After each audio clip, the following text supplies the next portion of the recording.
Okay, so good morning everyone. We'll begin with the reflections on universal well-being. May I abide in well-being, in freedom from affliction, in freedom from hostility, in freedom from ill will, in freedom from anxiety, and may I maintain well-being in myself. May everyone abide in well-being, in freedom from hostility, in freedom from ill will, in freedom from anxiety, and may they maintain well-being in themselves. May all being released from all suffering, and may they not be parted from the good fortune they have attained.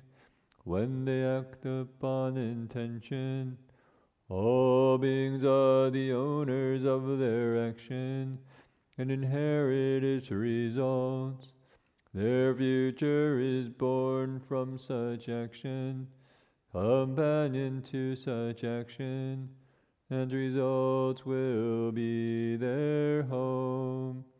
All actions with intention, be they skillful or harmful, of such acts they will be the heirs.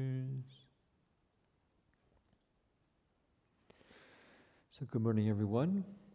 I'm starting a new book, which is the Buddha's Teachings on Social and Communal Harmony, an anthology of discourses from the Pali Canon, edited and introduced by Bhikkhu Bodhi.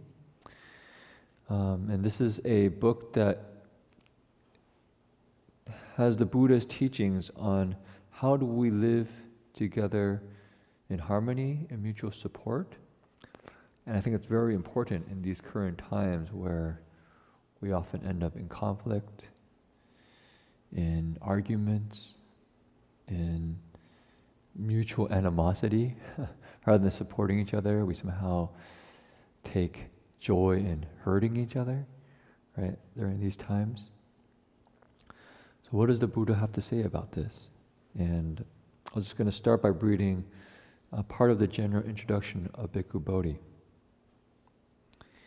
So he writes, conflict and violence have plagued humankind from time immemorial, leaving the annals of history stained with blood.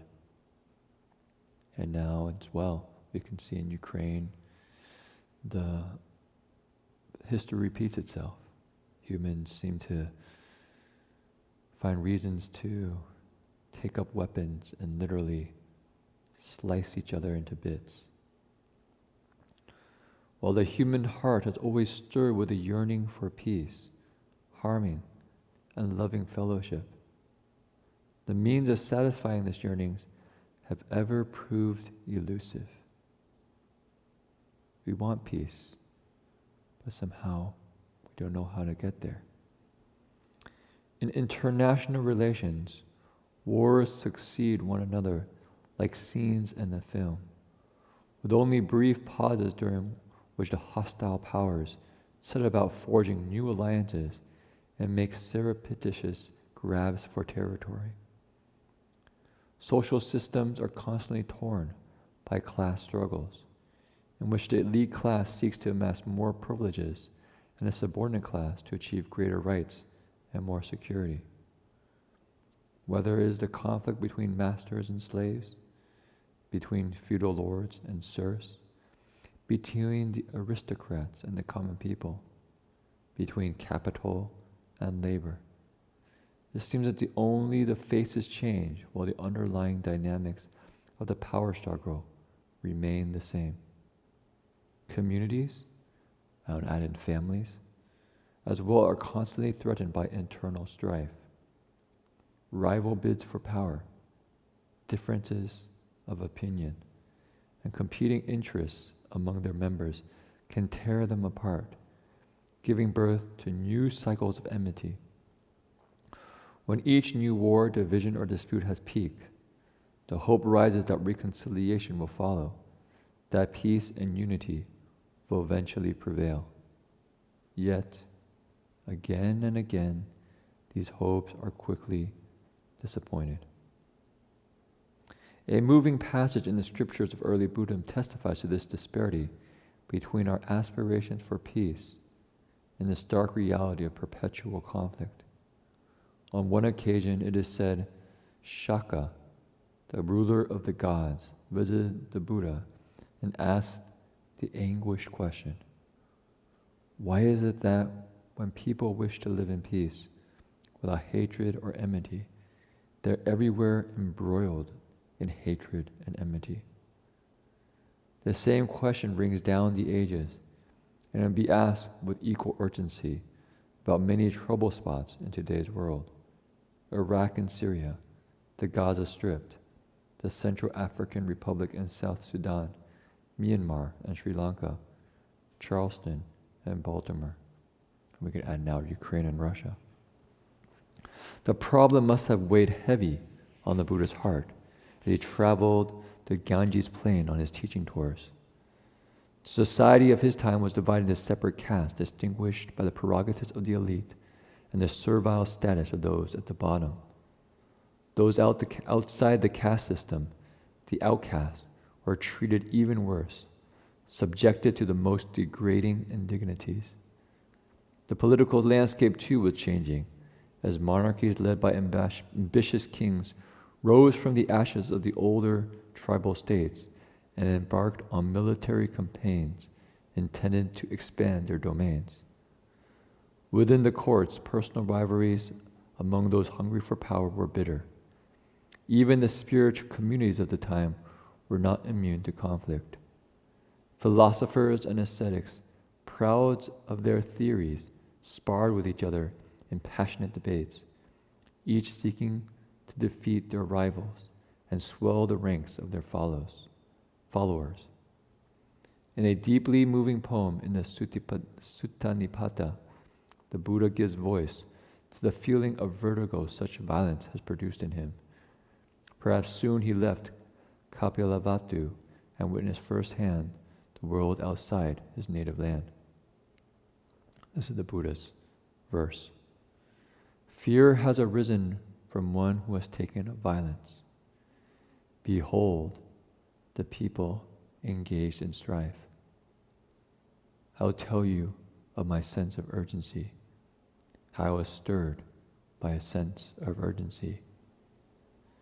Having seen people trembling like fish in a brook with little water, when I saw them hostile to one another, fear came upon me. The world was insubstantial all around. All the directions were in turmoil. Desiring an abode for myself, I did not see any place unoccupied. Once he began teaching, the Buddha's primary mission was to make known the path that culminates to inner peace, in the supreme security of Nibbana, release from the cycle of birth, old age, and death. But the Buddha did not turn his back on the human condition in favor of a purely ascetic, introspective quest for liberation. From his position as a renunciant who stood outside the conventional social order, he looked with deep concern on struggling humanity, enmeshed in conflict while aspiring for peace. And out of compassion, he sought to bring harmony into the troubled arena of human relations, to promote a way of life based on tolerance, concord, and kindness. So maybe I'll stop there.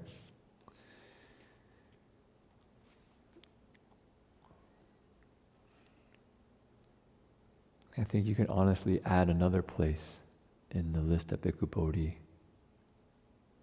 mentions. Silicon Valley.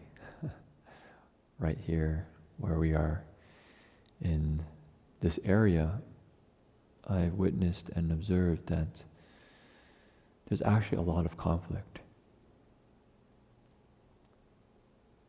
Within families, often parents don't get along with each other, right? Husband and wife.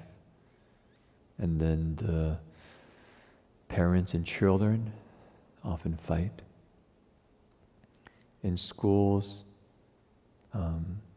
oftentimes there's a lot of bullying. Somehow young children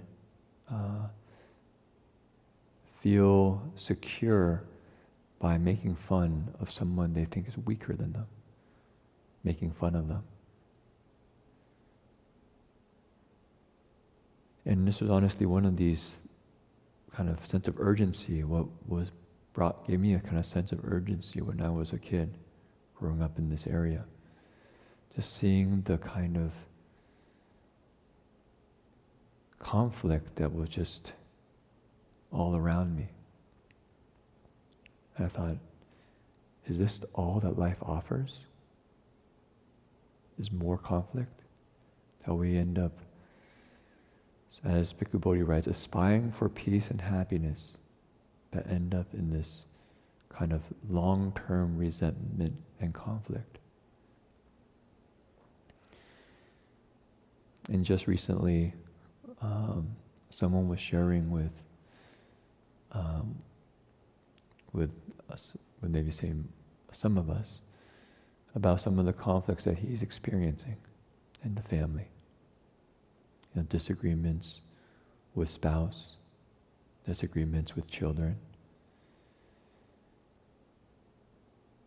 And it's painful to hear because, as a member of the community that I think everyone cares about, and to hear about their struggles.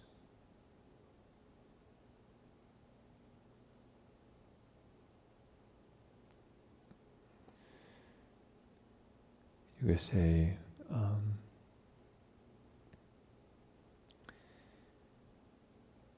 makes you hope there was another way that doesn't lead to so much animosity and conflict.